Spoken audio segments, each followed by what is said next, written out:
I swear I'll never do it again. I did it for my mom, whispered the little girl who stole the medicine. The rain over Aurella's spire came straight down. No wind, no smell, just clean water falling through light. Every drop hit the glass walkway with a faint click before sliding off into the drainage veins beneath the city's shining skin.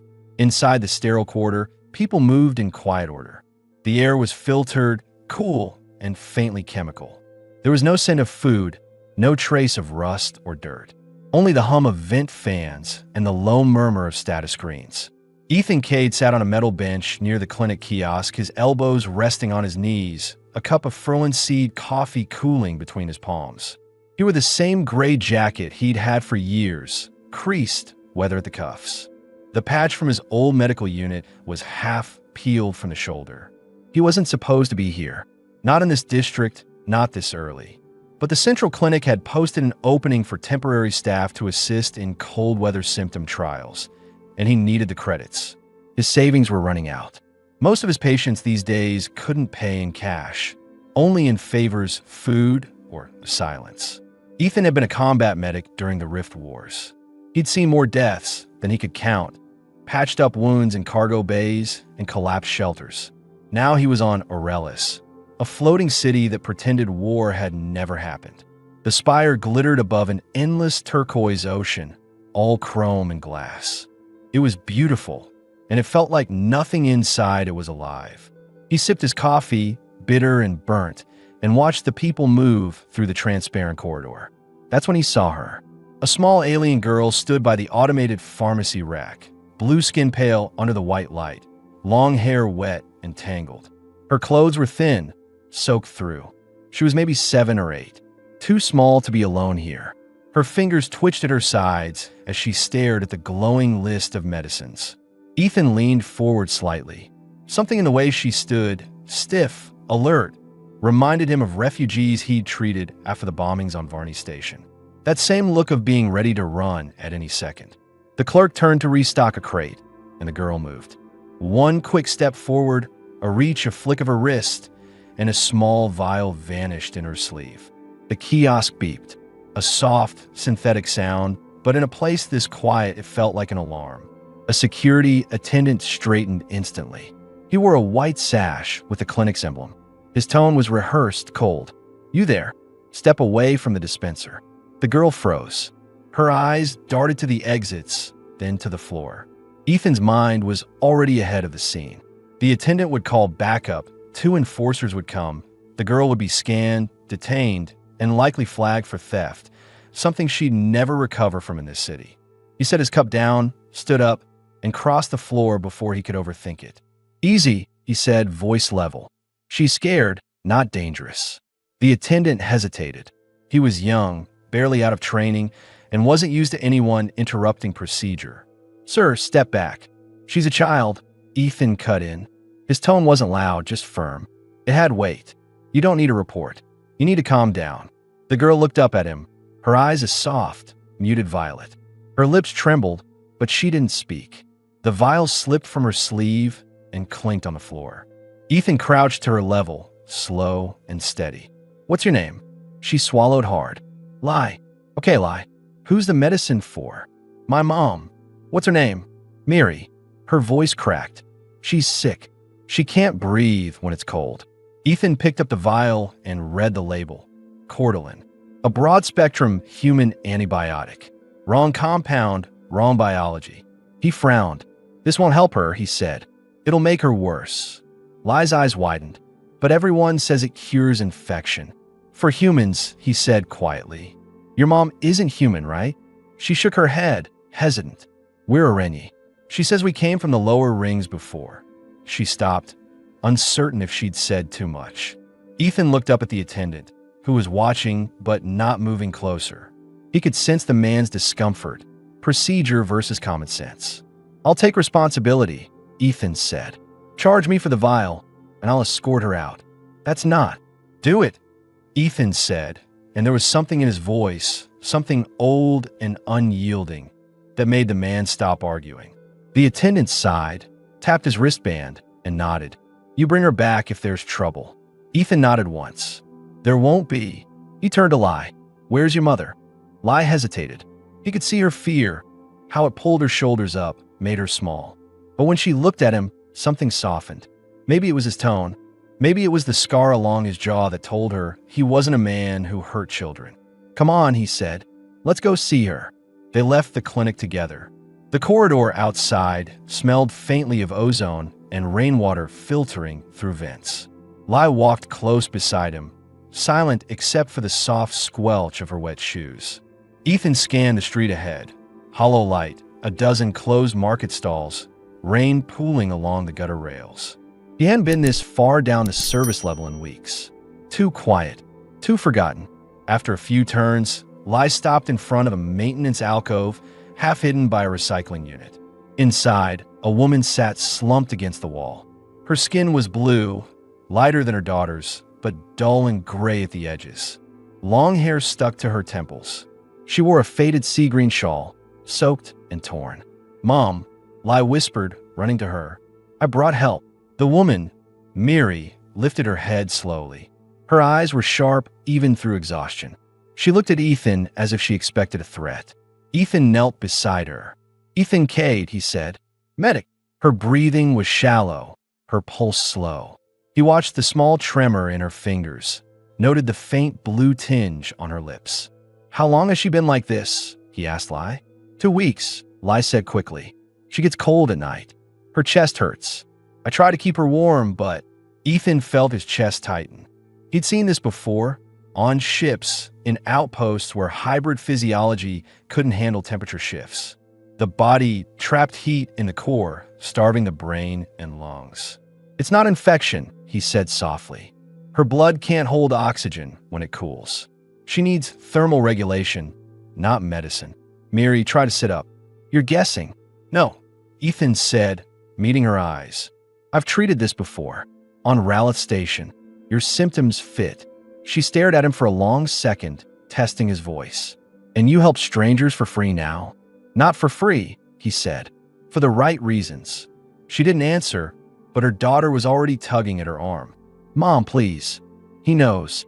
Ethan saw it then. The hesitation, the calculation in Miri's gaze. She wasn't afraid of dying. She was afraid of owing. "I can stabilize you," he said.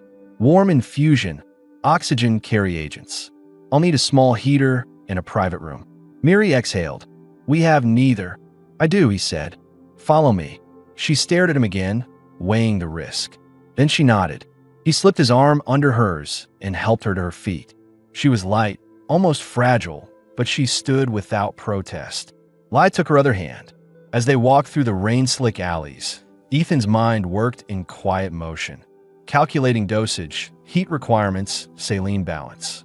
The medic in him came alive again, automatic and precise. But beneath the calculation was something heavier, a pulse of anger at how easy it was for people to vanish here. Aurella's spire looked clean, but it was rotting underneath. They reached a small rental cube behind a tea stall. The owner barely looked up when Ethan handed over his ID chip and paid for the night. Inside, the room was cramped but dry. A vent hummed overhead, leaking warm air. Ethan guided Miri to the cot, checking her pulse again. He could see faint tremors in her hands, the kind that came with oxygen starvation. "Stay still," he said. "I'll get the supplies." He pulled a compact field kit from his bag. It was standard issue from his old days, half medical, half improvisation. He drew out a vial of Saluthase, attached a saline tube, and tested the flow. Miri's eyes followed his hands. "You do this often?" He didn't look up. "I used to, before people stopped asking." He injected the stabilizer, then wrapped a heat blanket around her chest. "This will help your blood hold oxygen even when it gets cold." Lai stood beside him, watching every move. "Will she be okay?" "Yes," he said. "She just needs warmth and rest." When the heater started humming, Miri's breathing evened out. Color returned slowly to her lips. Ethan leaned back, arms crossed, letting his shoulders drop for the first time that day. He glanced around the room. The rain on the window, the slow rise and fall of Miri's chest, the way life finally stopped shaking. Something in him eased. He didn't know what came next, but he knew one thing clearly. He wasn't leaving tonight. Outside, the city kept shining. Inside, for the first time in a long while, someone breathed easier because he was there. The rain outside hadn't stopped. It ran down the cube's window in steady streams, each drop carrying the city's cold white light with it. Inside, the air smelled faintly of warm saline, damp fabric, and the faint, metallic tang of the heating coil Ethan had rigged. Miri was asleep on the narrow cot, her breathing deep and slow now. The heat blanket rose and fell over her chest. Lai sat cross-legged on the floor, her small hands wrapped around a cup of lukewarm water. She watched Ethan with the cautious trust of someone who wanted to believe in safety but hadn't seen it often enough to recognize it. Ethan sat by the vent, adjusting the heat level by hand. He didn't need to. He'd already balanced the airflow, but it gave him something to do while his mind sorted through what came next. He was a man who worked by checklists, even when there weren't any. The field medic in him still needed order: stabilize, monitor, reassess, adapt. He looked over his shoulder. Miri's color was better. Her skin, blue with a faint lilac undertone, had regained its natural warmth. The tremor in her fingers had stopped. He checked her pulse once more, counting silently. Stronger. Regular. Lai broke the quiet first. "Are you really a doctor?" Ethan glanced at her. "Not anymore. I used to be a combat medic." "What's that?" she asked. He exhaled, leaning back against the wall. "Someone who keeps people alive in places where everyone's trying to kill each other." Her face tightened. "Like war." "Yeah, like that." She thought about that for a moment. "Did you win?" He looked down at his hands, scarred, steady, older than he felt. Nobody wins in a war. Some just survive longer than others. The girl didn't reply. She just nodded, as if that answer made sense to her in a way it shouldn't have. Ethan poured the rest of his coffee from a small tin thermos into a cracked mug and slid it toward her. "Drink. You've been in the rain all day." "It's bitter," she warned after a sip. He smiled faintly. "That's how you know it's real." Her shoulders dropped a little, the first sign of ease he'd seen from her. He turned back to the vent, watching the pale steam rise through the filtered air. "You said you came from the lower rings," he said. "How long have you been up here?" 2 months, Lai said. "We came when Mom got sick. She said the air up here was cleaner. But it's expensive. We sleep where the vents stay warm." He nodded slowly. That explained the exhaustion, the kind of chronic cold that ate at the body until it gave up. "No one's helping you." "We tried," Lai said. "The clinics said they don't treat our kind unless we have clearance papers." Ethan's jaw tightened. He'd heard that before. Every layer of this city was built on the same rule. No ID, no care. Aurelis liked to call itself a model colony, but the lower rings were full of people who didn't exist on paper. "What did your mother do before she got sick?" he asked. "She made wraps from sea silk. The markets liked them, but after she coughed too much, they said she was bad for business. The stall owner told her not to come back." Ethan listened without interrupting. The details filled in what he already suspected, the quiet cruelty of a place that punished weakness. He checked the monitor light on the heat coil. The system was holding steady. For the first time since he'd walked into that pharmacy, there was no immediate crisis to solve. But the silence that followed wasn't peace. It was the kind of quiet that came after an emergency, when adrenaline faded and your thoughts started to catch up. He rubbed a hand over his face. "She'll need proper treatment soon. Salutase will hold her temperature, but it's not a cure. Her body needs time to recalibrate its oxygen uptake." Lai frowned. "Can't you give her more?" "If I do that, it'll stress her liver," he said.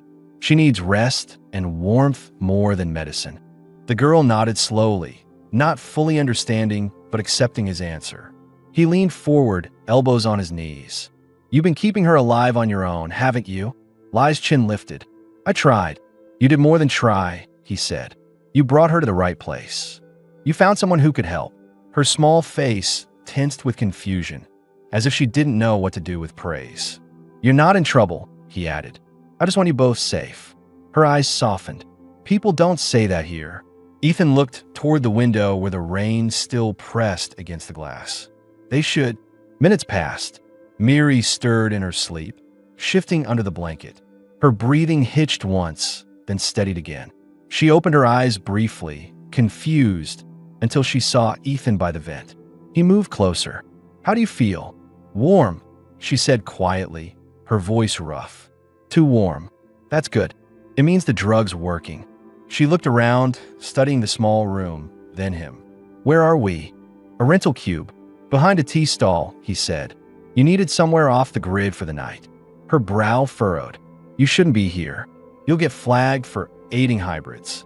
I'm not registered with the medical board anymore, he said. Nobody tracks what I do.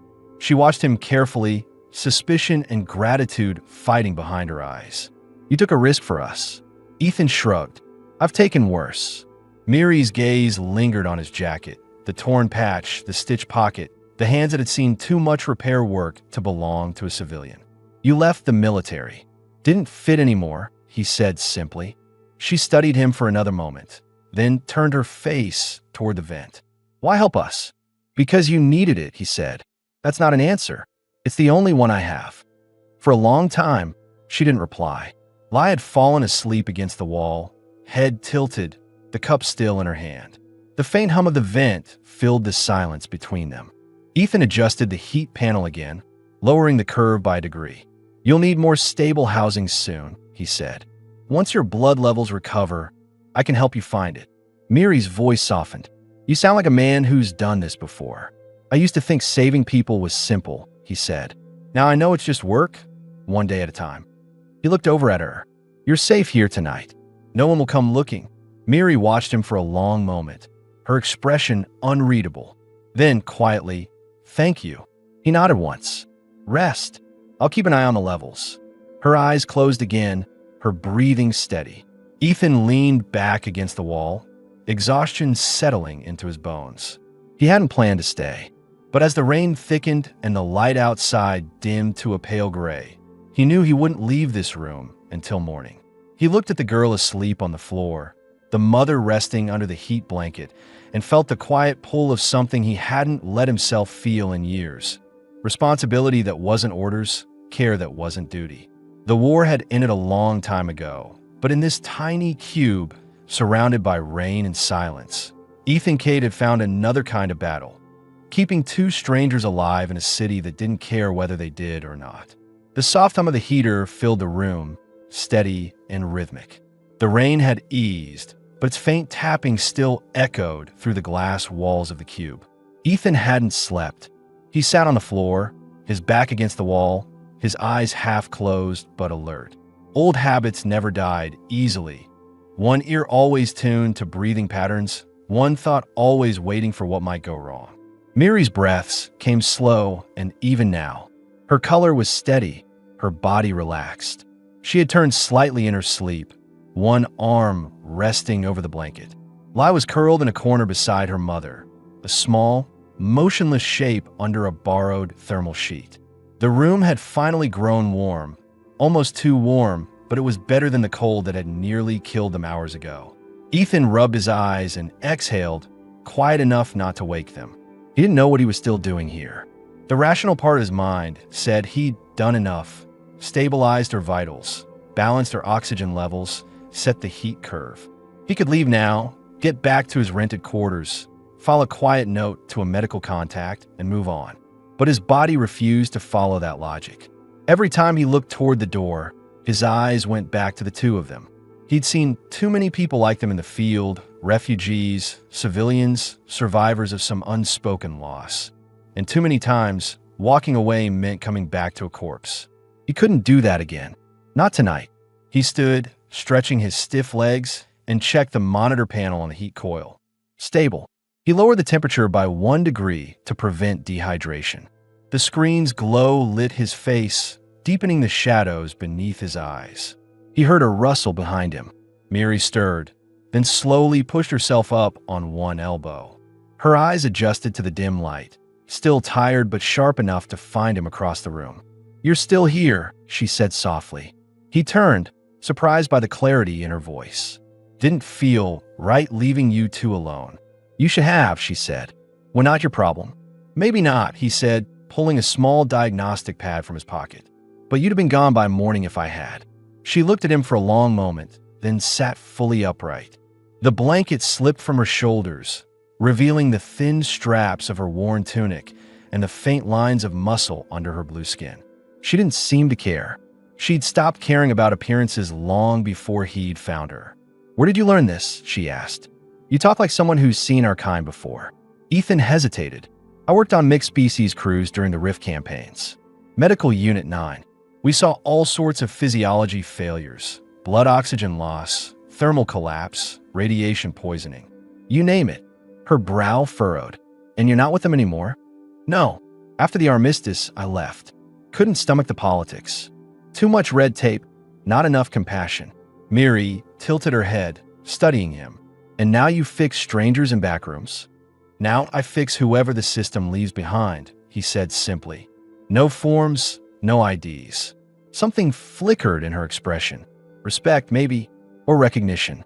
"That's not safe," she said quietly. He gave a short, humorless laugh.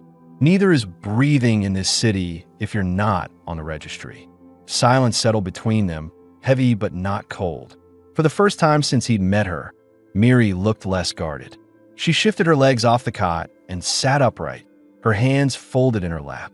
"When I was a child," she said, "I thought cities in the sky meant safety. I thought higher meant better. But the higher we went, the colder it got." Ethan nodded, leaning back against the counter. "That's how this place works. The light's up top, but the warmth's all gone." She looked at him, a faint, tired smile on her lips. "You talk like someone who's been here too long. Long enough to know better," he said. A faint groan from the floor interrupted them. Lai shifted under her sheet, half awake, her small voice muffled. "Is it morning?" "Almost," Miri said gently, touching her daughter's hair. "Go back to sleep." "I'm not tired." Lai rubbed her eyes, blinking at Ethan. "You're still here." "Guess I am," he said. "Couldn't find the exit." She giggled weakly, then grew serious again. "You're not from here either, are you?" Ethan shook his head. "Born on Earth. Left when I was 20. Is it true what they say?" Lai asked. "That the sky, there isn't metal?" He smiled faintly. "It's real. It moves. Clouds, wind, sunlight. Everything changes all the time. You'd hate it." Lai frowned. "No, I wouldn't." "You might," he said. "There's dirt everywhere. Rain that actually touches you." Her eyes widened. "You've been touched by rain?" He chuckled softly. "Plenty of times." Miri looked at him from the cot, her face unreadable. "Why did you come here then?" His smile faded. "Because Earth stopped feeling like home. I thought maybe the stars would be cleaner." "And were they?" He looked at the faint light coming through the window. "No, just quieter." The rain picked up again, soft and steady, filling the silence between them. Miri leaned back against the wall. "Lai told me what you did," she said quietly. "You stopped the security officer. You paid for the medicine." "She didn't need to be arrested," he said. "She needed help." "People don't usually help us," Miri said. "Not without a reason." Ethan looked at her, meeting her eyes directly. "Then maybe that's the reason." She held his gaze longer than before this time, as if weighing whether she could believe it. Then she looked away, folding the blanket back over her lap. "I'll repay you somehow," she said. "I didn't ask for that." "I know," she said. "That's why I will." He didn't argue. Some people needed the dignity of repayment to feel human again. He understood that too well. The heater clicked softly, signaling its next cycle. Miri's eyes drifted closed again, her breathing even. Lai was already asleep once more, head on her mother's leg. Ethan stood and checked the monitor a final time before sitting on the edge of the cot. He didn't touch her, but the proximity was enough to make him feel something he hadn't in a long time: connection without demand. Outside, the light began to change. The first hint of morning filtered through the rain, silver against the glass. The city was waking up, the endless hum of the upper rings returning as workers began their shift. He should have left before dawn, but he didn't. Instead, he poured another cup of coffee from the tin thermos and stared at the rain-streaked window. His reflection stared back at him, a tired man with too many miles behind his eyes. He told himself he didn't do attachments anymore, that saving someone once didn't mean staying. But as the sound of Miri's slow breathing filled the room and the faint warmth of the heater brushed against his skin, he realized he was already in deeper than he'd planned. The war had taught him to walk away from everything that wasn't mission critical. But what he hadn't learned, what no training could teach, was how to walk away from kindness when it finally looked back. Morning came slowly, diffused through the wet glass like filtered silver. The city outside the cube stirred awake, distant hums of traffic pods, the faint chime of automated announcements echoing through the sterile corridors. The rain hadn't stopped, but its rhythm softened, a background pulse beneath the mechanical life of Aurella's spire. Ethan stood by the narrow window, mug in hand, the same cold Furlan seed coffee he'd been nursing since last night. He looked worn but steady, eyes scanning the skyline with the quiet focus of someone who didn't trust calm moments to last. Behind him, the heater buzzed faintly, and Miri stirred on the cot. When she opened her eyes, there was no panic this time. Her breathing was deep and even. The color in her face had returned, a faint violet warmth beneath her skin. Her movements were slow, careful, but she wasn't trembling anymore. "You should eat something," Ethan said without turning. His voice was low, calm. "There's still some bread in the packet." Miri pushed herself upright, wincing slightly as her muscles adjusted. "How long have you been awake?" "Long enough." She glanced toward her daughter. Lai was still asleep on the floor, wrapped in the thin thermal sheet. The child's small face was relaxed for the first time since they'd met. "Thank you," Miri said quietly, "for staying." Ethan finally looked over his shoulder. "Didn't have much choice. You were still critical 4 hours ago. You could have left anyway." He shrugged. "I've made worse decisions." A flicker of humor crossed her face, barely visible but real. "You talk like someone who's used to fixing things that aren't his responsibility." He sat down on the edge of the cot, setting the mug aside. "I am. It's what kept me alive." She studied him, curious now in a way she hadn't allowed herself to be before. "You said you were a combat medic. What happened after the war?" Ethan hesitated, his eyes dropping to the floor. "They shipped us home with medals and no instructions. I tried to stay in the system, civilian clinics, reconstruction units, but it was all paperwork and quotas. I wanted to heal people, not file reports about why I couldn't. So you came here." He nodded. Aurelis was hiring for the Spire project. Medical consultants, environmental specialists. It looked like a second chance. But the higher the ring, the less human it feels. This place was built for efficiency, not empathy. Miri looked at him, her expression unreadable. "You don't belong here either." "Maybe that's why I found you," he said, half under his breath. Her eyes softened briefly, then turned to the window. "You shouldn't get involved with us. People will notice." "They already have," he said. "When Lai took that vial, the clerk saw everything. The security logs probably flagged." She frowned. "So what happens now?" "Nothing for now," Ethan said. "They won't chase a minor theft in a low-tier pharmacy. But if you go back there, you'll be recognized." Miri leaned back against the wall. "Then we don't go back." He gave a slow nod. "Good." The silence that followed wasn't awkward. It was the kind that fills a room when people finally start to breathe again. Ethan reached into his pack and pulled out a folded blanket. "You'll need this when the temperature cycles again tonight," he said. Miri took it but didn't immediately cover herself. "You're not like the others," she said quietly. He didn't look up from adjusting the heater. "Others?" "Humans," she said. "Most of them look at us like we're problems waiting to be cleaned up. You talk to us like we matter." Ethan straightened. "Because you do." Her eyes lingered on him. She wasn't used to sincerity. It unsettled her. "And what about you?" she asked. "Who talks to you like that?" He froze for a second, not expecting the question. "No one," he said finally. "Not anymore." Miri's expression softened. She wanted to say something, but the words didn't come. Instead, she reached down and brushed Lai's hair off her forehead. The small, motherly motion said everything she couldn't. A knock broke the silence. 2 short taps on the metal frame of the door. Ethan's posture stiffened immediately. He motioned for Miri to stay quiet. The knock came again, followed by a calm, filtered voice.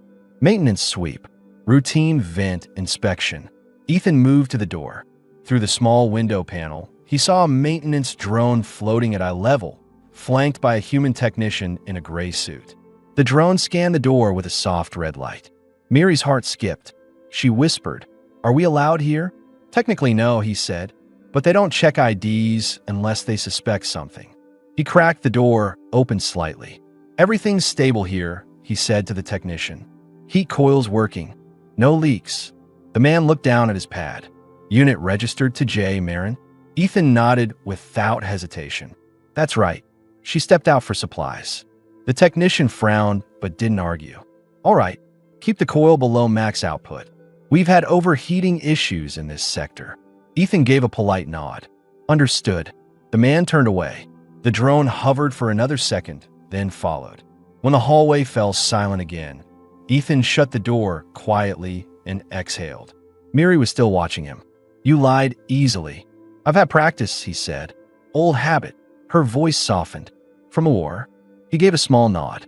From surviving it. For a while, none of them spoke. Lies shifted in her sleep, murmuring something in her alien tongue, a word that sounded soft like safe. Miri smiled faintly, the tension draining from her shoulders.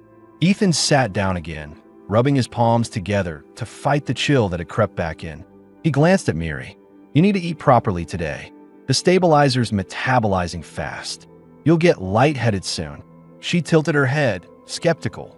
You sound like you plan to stay longer. He didn't answer right away. His eyes moved to lie, then back to her. I'll stay until you can stand on your own, he said. Then what? He hesitated. The truth was he hadn't thought that far ahead. Then you'll decide. Where to go, what to do.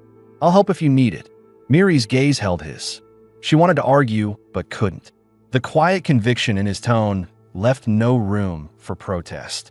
Fine, she said softly, but I don't like feeling helpless. Ethan's eyes met hers. You're not helpless. You're recovering. Her lips curved faintly, somewhere between gratitude and defiance. That sounds like something you tell all your patients. He almost smiled. Maybe, but I only stay for a few. Her expression flickered, the faintest blush rising beneath her skin. She turned away before he could see it.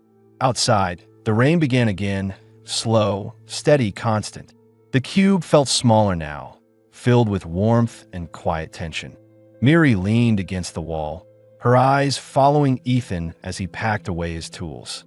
There was something about his presence, controlled, disciplined, but carrying a steady undercurrent of care, that made the silence feel less heavy.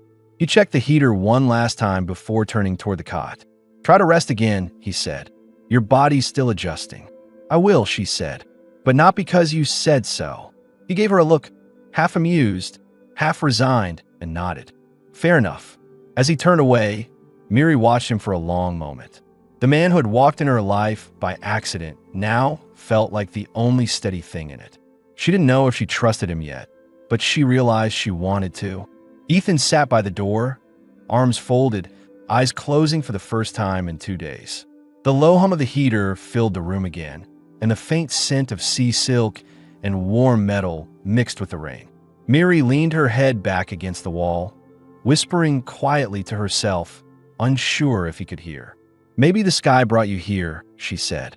He didn't answer, but the small, tired smile on his face suggested he had. The next morning came bright and colorless, filtered through the fog that hung between the spire's upper rings. The rain had stopped, but the city still looked wet, every pane of glass streaked, every walkway shining under the morning lights. The soundscape had changed too. The gentle hum of maintenance drones replaced the storm, and voices from distant corridors bled into the air. Ethan was already awake. He'd shaved in silence, using the reflection from the window, just water and a dull blade. The act was mechanical, almost ritualistic. Old soldiers liked habits that kept their hands busy. When he finished, he turned to see Miri sitting up on the cot, brushing her long blue hair with her fingers. It caught the light, strands shifting between indigo and teal. Her breathing was steady now, her skin no longer pale. She looked alive again. How's your head? Ethan asked, checking the small diagnostics pad beside the bed. Clear, she said, voice stronger. But everything still feels slow. That's your blood adjusting, he said. You lost oxygen balance for too long. It'll take a few days before your body trusts the air again. Miri gave a faint smile. You talk like you're scolding it. He shrugged. Sometimes the body listens better than the person. She gave a small, tired laugh. It wasn't much, but it softened the room. Lai was by the door, crouched on the floor, drawing lines with a piece of broken plastic. Her movements were precise, concentrated. Ethan noticed she was sketching the spire's upper layers, the rings stacked like halos, with vent shafts branching down like tree roots. "That's impressive," he said, crouching beside her. "It's wrong," Lai said. "The vents don't go this way. They go sideways first." He smiled faintly. "You've been exploring?" She looked up slightly guilty. "Sometimes, when Mom sleeps." Miri turned toward her daughter, a warning already in her eyes. "Lai." The girl lowered her voice. "Only in the market, Mom. Not far." Ethan raised a hand gently. "It's okay. She's sharp. I'd rather she understands where she lives." Miri hesitated, then sighed. "It's not safe for us outside the lower corridors." Ethan nodded. "Then I'll walk with her next time." Her gaze flicked to him. "You plan on staying that long?" "Until you can handle the cold cycles without the stabilizer," he said simply. Miri's eyes softened, but her tone stayed guarded. "You don't know what people will think if they see us together." "I've been stared at before," Ethan said, pouring a small cup of filtered water. "It doesn't kill anyone." Her lips curved slightly at his calm defiance. Lai looked between them. "Can we go outside today?" Miri hesitated. Ethan answered for her. "Yes. The air's clear enough, and your mom needs to walk. Short distances only."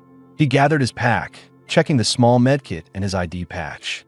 "We'll blend in better if we act like we belong." They left the cube quietly. The corridors were brighter now, lined with glass panels that looked down into the lower levels. Workers moved in clean uniforms, heads down, voices polite and distant. Miri kept her shawl pulled close, the sea green fabric wrapping around her shoulders and waist. The color drew looks from some passers-by, too vivid for a place that favored white and gray, but no one said anything. Lai walked between them, small hand occasionally brushing Ethan's, as if testing if he was really there. She stared at the market stalls that lined the lower lane. Neat rows of food packets, steaming drinks, and hanging strips of synthetic fabric fluttering under heat vents. Ethan stopped at a vendor and bought 3 small jelly bread rounds. They smelled faintly of Kiril spice and oil. "Eat slow," he said, passing one to Miri and one to Lai.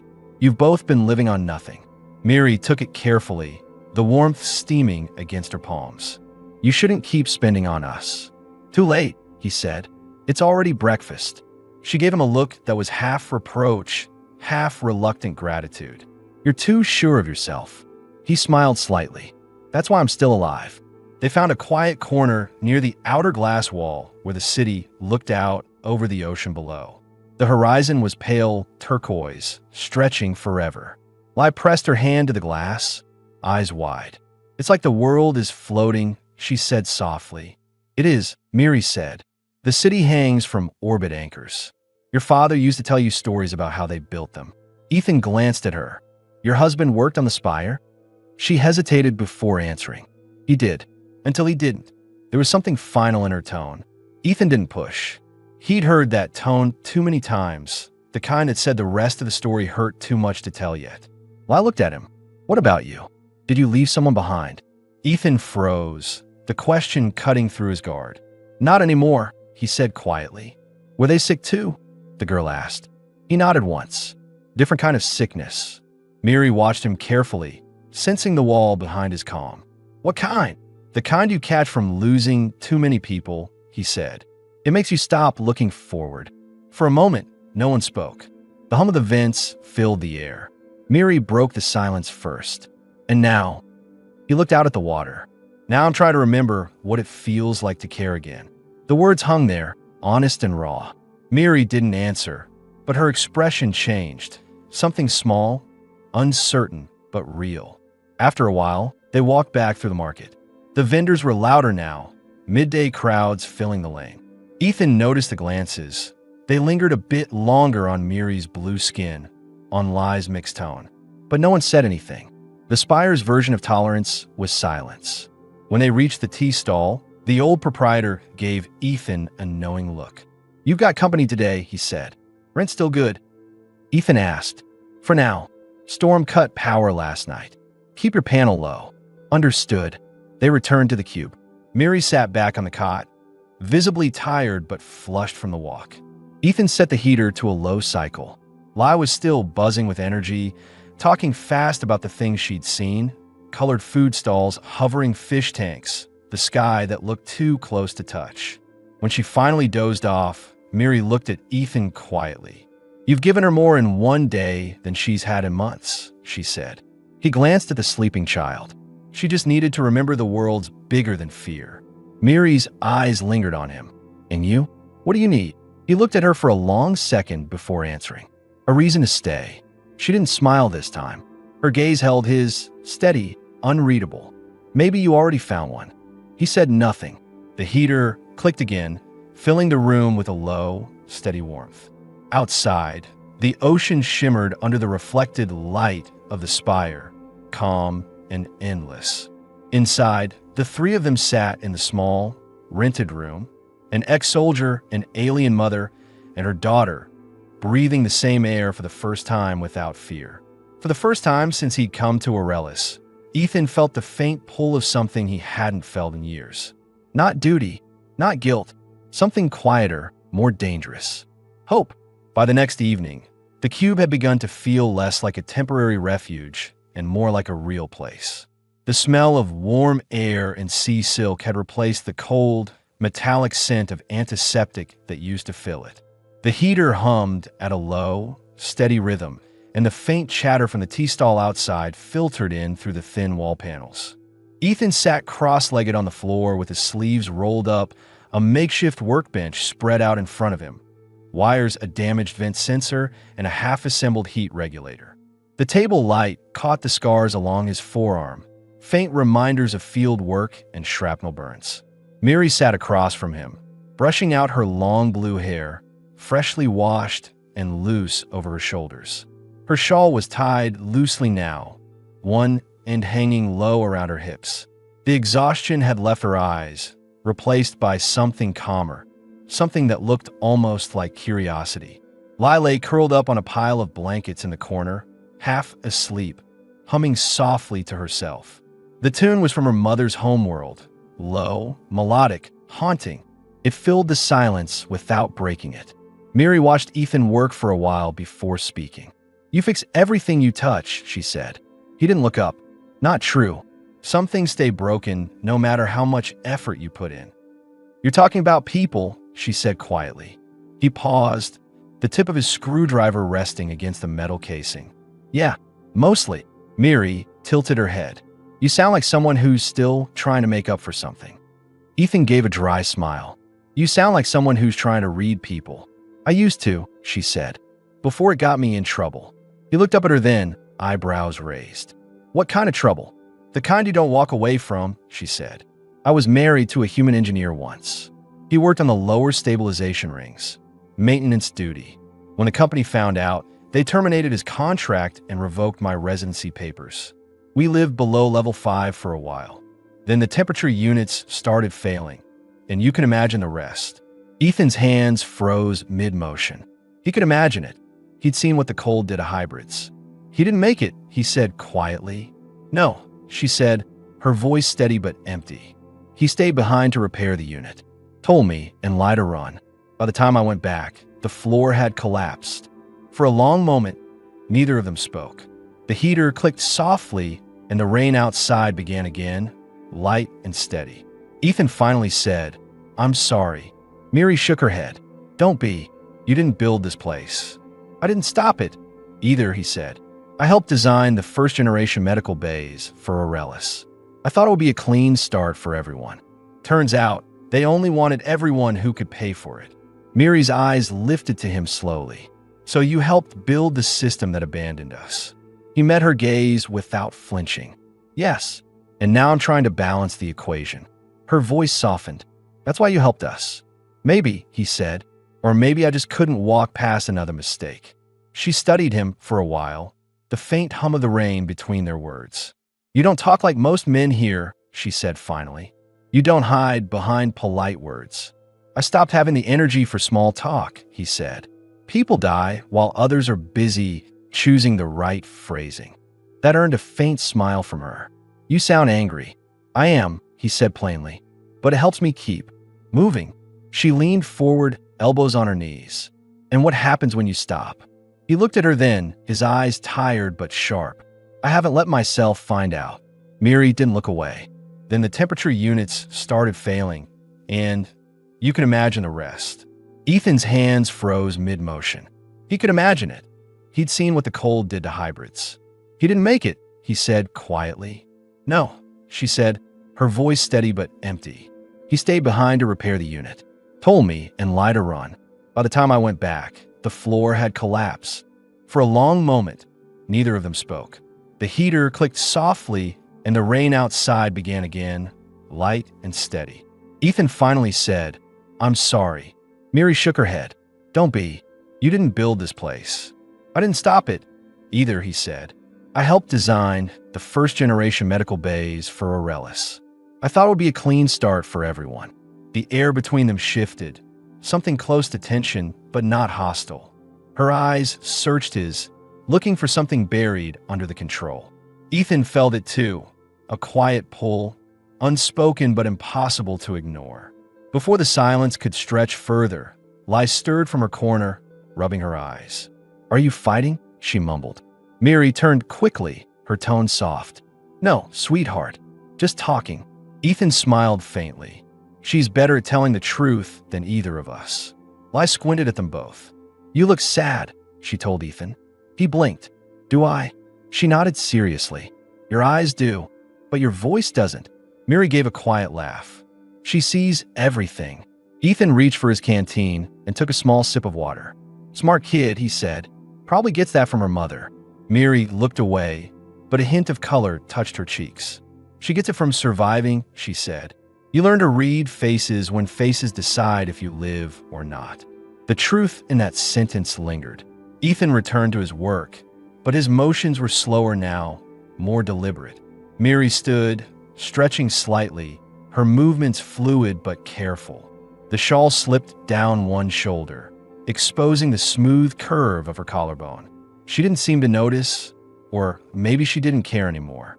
Ethan's eyes flicked up for just a second before he forced them back down. You should rest. You're still rebuilding your strength. I've rested enough, she said. If I stay still any longer, I'll forget how to move. He closed the panel on the heat regulator and stood, wiping his hands on a cloth. Fine. Walk with me then. Her brow furrowed. Where? The upper corridor, he said. No crowds this time of night. You need to stretch your lungs. Miri hesitated, then nodded. All right. He turned to Lai. Stay here. Lock the door if anyone knocks. We'll be back soon.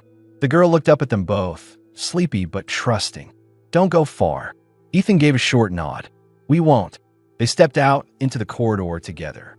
The air was cool and damp, the floor reflecting thin lines of light from the overhead panels. The spire at night was different, quieter, stripped of the noise that filled it by day. Only the low hum of energy channels broke the silence. Miri walked slowly at first, testing her balance.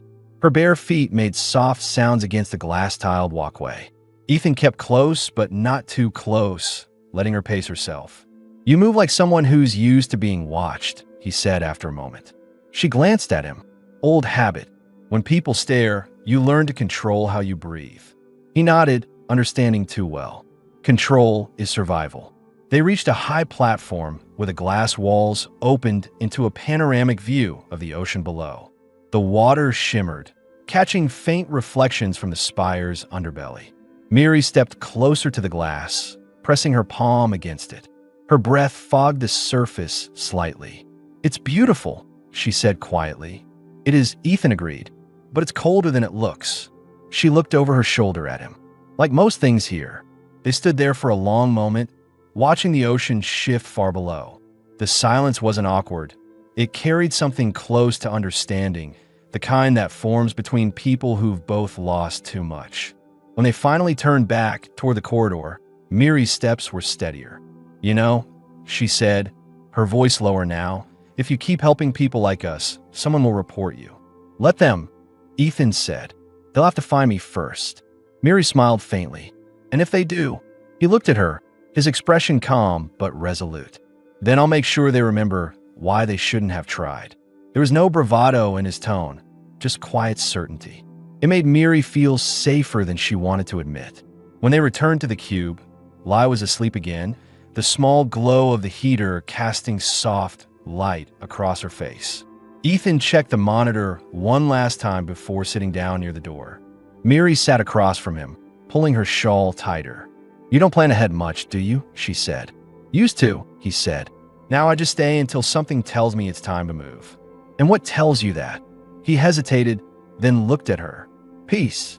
Miri held his gaze, her expression unreadable, her voice a whisper. "Maybe that's what you're finding here." Ethan didn't answer. He didn't need to. The look they shared said enough, both knowing that for the first time in a long while, neither of them wanted to move. The heater's hum filled the silence. The city outside glowed faintly blue, and somewhere between exhaustion and warmth, the distance between them finally began to close. Not in words, but in the quiet understanding that they were no longer alone. The next morning, soft light filtered through the fog-stained glass, catching dust motes that drifted in the quiet air. The cube was still. The hum of the heater mixed with the faint clatter of pots from the tea stall outside. Miri sat at the edge of the cot, awake before either of them, her shawl draped around her shoulders like armor. The warmth from the night before lingered faintly on her skin, a fragile comfort that felt almost new. She watched Ethan sleep by the wall. His posture wasn't relaxed. He still looked ready to move if something went wrong. His right hand rested near the handle of his med pack, an instinct that hadn't faded from years of war. His face, however, was softer in rest, lines of discipline fading into something human again. Lai stirred first, rubbing her eyes. "Mom," she whispered. "I'm here." "Is he still here too?" the girl asked, glancing toward Ethan. "Yes," Miri said, her voice low. "He's staying a little longer." Lai smiled faintly, curling back in her blanket. "Good." When Ethan finally opened his eyes, he didn't startle or stretch. He just blinked, checked his surroundings, and sat up. "You're awake early," he said to Miri. "I couldn't sleep," she replied. "Too quiet." He gave a faint smirk. "You'll get used to it." "I don't think I want to," she said. He stood, adjusted his shirt, and ran a hand through his short hair. "Good. It means you're still alive." There was no smile in his tone, but there was something warm behind it. He stepped over to the small table and unpacked a few items from his bag. Ration packets, a small burner, and a tin of dried fruit. He poured a measure of water into a metal cup and set it to heat. Miri tilted her head. "You're cooking again." He shrugged. "If you call this cooking." "It smells better than the clinic food," she said. Ethan gave a quiet laugh. "That's a low bar." Lai sat up, drawn by the scent. "Is that the bread again?" "Kirill jelly bread, yeah," he said. "The cheap kind." "It's the best kind," she said earnestly, and he smiled despite himself. As they ate, the quiet between them didn't feel heavy anymore. It was almost domestic. Miri sipped the warm water slowly, her gaze resting on Ethan's hands as he fixed the burner's loose seal. "You do this like you've done it 1,000 times, she said. "I have," he said.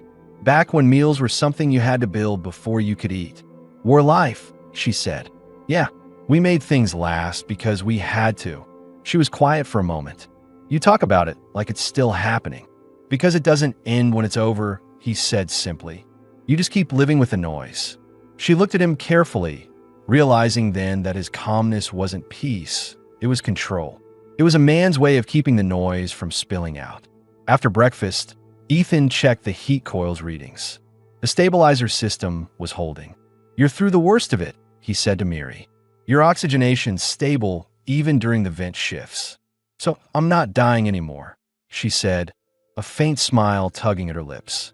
"Not today," he said, returning the smile. Her eyes softened.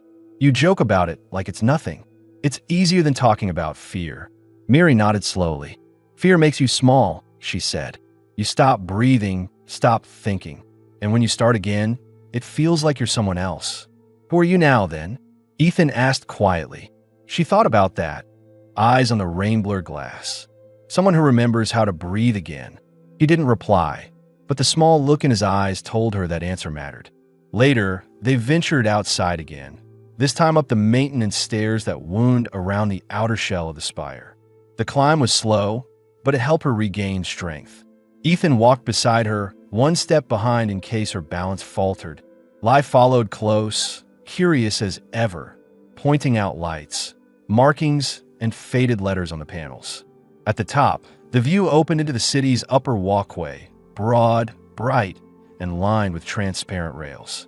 Below them, the ocean reflected the spire's underbelly, a broken mirror of light and color. Miri stopped at the railing, gripping it lightly. "I used to imagine what this looked like from above," she said. "When I was in the lower rings, all I saw was shadow. Now you see the sun," Ethan said. She turned her head, smiling faintly. "It's too bright. You'll adjust," he said. She looked at him, amused. "Do you have an answer for everything?" He met her gaze evenly. Only the questions worth answering. For a moment, they just stood there, the wind brushing past them, cool but not cold. Miri's shawl fluttered lightly, its threads catching the pale morning glow. Lai leaned over the rail, eyes wide. "Mom, look, the water sparkles." "It's the sunlight," Miri said. "It bends through the surface." Ethan added quietly, "It's the only place in this city that still feels real." Miri turned to him. "What about this?" she asked, gesturing between the three of them standing together on the glass walkway. "Does this feel real to you?" He hesitated before answering. "It's the first thing that has in a long time." The words came out honest, unguarded. Miri didn't look away. Her hand brushed his lightly, a faint, testing contact. He didn't pull back. The gesture wasn't romantic or impulsive. It was something older, quieter. Trust. They spent most of the day walking the upper levels, collecting small things, a sealed water bottle, dried fruit packs, a strip of woven cloth Miri bartered for with one of her handmade knots. When they returned to the cube, Lai was carrying the cloth like a flag, proud of their small treasure. As night fell, the heater's low orange glow bathed the walls in warmth. Miri sat on the floor, rewiring the cloth into a simple curtain for the window. Her hands were deft, the knots intricate. Ethan watched her work, impressed. "You could sell those again," he said. She didn't look up. "Maybe, but I'd rather keep them here." "Why?" "They make this place look lived in," she said softly. He nodded, understanding the weight of that. For people like them, lived in meant belonging. It meant surviving long enough to leave a trace. Lai fell asleep early, curled near the heater. Miri tied the last knot and stood, brushing her hands. The curtains swayed gently, filtering the outside light into soft gold. Ethan was standing by the door, checking the lock. When he turned back, their eyes met in the dim glow. There was no tension anymore, only quiet recognition. "You should rest," he said. She stepped closer. "You say that every night. It's good advice." Her voice dropped slightly. "And what about you? Do you ever rest?" He gave a short, tired laugh. "I'm not built for it." She studied him for a long second. "Then maybe you just need someone to remind you how." Ethan didn't move, but something in his chest shifted, like an old weight being rearranged. "Maybe," he said. Miri smiled faintly. She reached out, fingers brushing his wrist, not to pull, but to prove he was real. "You're warm," she said quietly. "So are you," he replied. For a moment, neither spoke. The hum of the heater filled the space between them. Outside, the rain began again, softer this time, almost gentle. Miri's hand slipped away first. She glanced toward her sleeping daughter and then back at Ethan. "Good night," she said.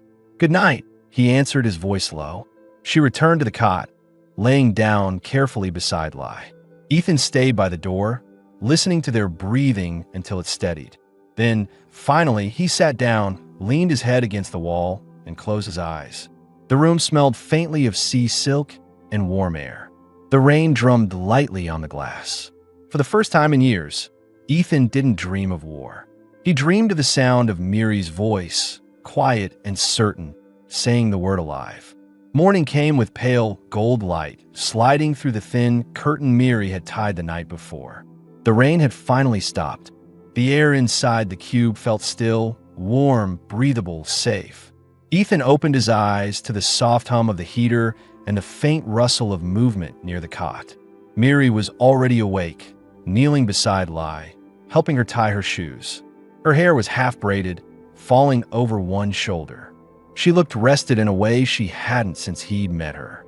Lai grinned when she saw him stir. "You sleep like a rock," she said. Ethan rubbed his neck. "Old habit. When it's quiet, you stay still and let it last." Miri glanced at him with a small smile. "You could let it last a little longer. There's no rush now." He sat up, stretching his shoulders. "There's always a rush. We just learn to move slower." She watched him for a moment, then said, "You're not the kind of man who stays in one place." "I can tell." "I wasn't," he said. "Then again, I never found a place that made me want to." Her gaze lingered on him for a moment too long before she turned to pour water into a small metal cup. "You'll need more coffee then. There's still some Furlan seed left." He smiled faintly. "You're starting to sound like me." "Don't insult me," she said, but there was warmth in her voice. As the small burner clicked on, the smell of brewing coffee filled the cube, blending with the faint salt in the air. Miri hummed under her breath, an old tune from her homeworld, low and steady, like something meant to calm storms. Ethan didn't interrupt her. He just listened, watching the way the morning light touched the curve of her face. Lai sat cross-legged on the floor, tearing pieces of jelly bread and dipping them into a tin of sweet paste Ethan had found at the market. "When we leave," she said suddenly, "where will we go?" The question landed heavier than she meant it to. Miri's hands froze for a moment. Then she looked at Ethan. He set down the mug. "We'll decide that together," he said. Miri's expression softened. "You really mean that?" "Yeah," he said. "I don't make promises I can't keep." She studied him, searching for the catch, but there wasn't one. He wasn't saying it to comfort her. He meant it. After breakfast, they packed what little they had. Miri's shawl, Lai's blanket, the portable heater, Ethan's medical kit. The cube looked bare again, but cleaner somehow, as if it had served its purpose. Miri stood near the door, tracing one of her knots along the curtain's edge. "Strange," she said. "It already feels like we're leaving a home." Ethan looked at her. "That's because you made it one." She turned, her expression caught between gratitude and disbelief. "No," she said quietly. "You did." They left the cube just as the sun broke through the clouds. The upper walkway gleamed in the light, the glass rails throwing reflections across their faces. The ocean below was calm, a vast mirror of blue stretching to the horizon. Lai ran ahead, her small steps echoing on the tiles. Ethan and Miri walked slower. She leaned slightly against the rail, her shawl fluttering behind her like a flag. "You ever think about going back?" she asked. "To Earth?" He shook his head. "There's nothing left for me there. Just ghosts and dirt. And here." He looked at her. "Here, maybe something new." She gave a small, quiet laugh. "You talk like a man trying to convince himself he deserves peace." "Maybe I'm starting to believe it," he said. She didn't look away this time. "Then believe it all the way." Lai stopped a few meters ahead, pointing at the horizon. "Mom, look, the supply gliders are flying again." Miri smiled, shading her eyes. "That means the storm's really over." Ethan watched them both, mother and child framed against the light, blue skin glowing faintly in the morning sun, and realized how easily they'd filled the empty space inside him. For the first time, he wasn't just reacting, fixing, or surviving. He was living in the moment. They spent the rest of the morning walking the outer ring markets. Miri sold 2 of her old sea silk knots to a vendor in exchange for a small bag of dried fruit and a can of lar nectar. The man tried to haggle, but one look at Ethan's stance behind her ended the discussion. Miri smiled afterward. "You scare people without saying a word." "Useful skill," he said. She tilted her head. "And when you're not scaring people?" "I fix heaters. Sometimes hearts." She gave a quiet laugh that turned into something warmer. "You're getting better at talking." He grinned slightly. "Blame the company." By the time they returned to the cube, the light had turned golden, the city reflecting the sea like glass on fire. Lai was tired, leaning sleepily against Miri's hip. Ethan set down the supplies, then turned off the heater for the last time. The silence that followed felt final but peaceful. Miri stepped close to him, her hand brushing his sleeve. "You could still walk away," she said softly. "No one would stop you." He met her eyes, calm and steady. "I know. Then why haven't you?"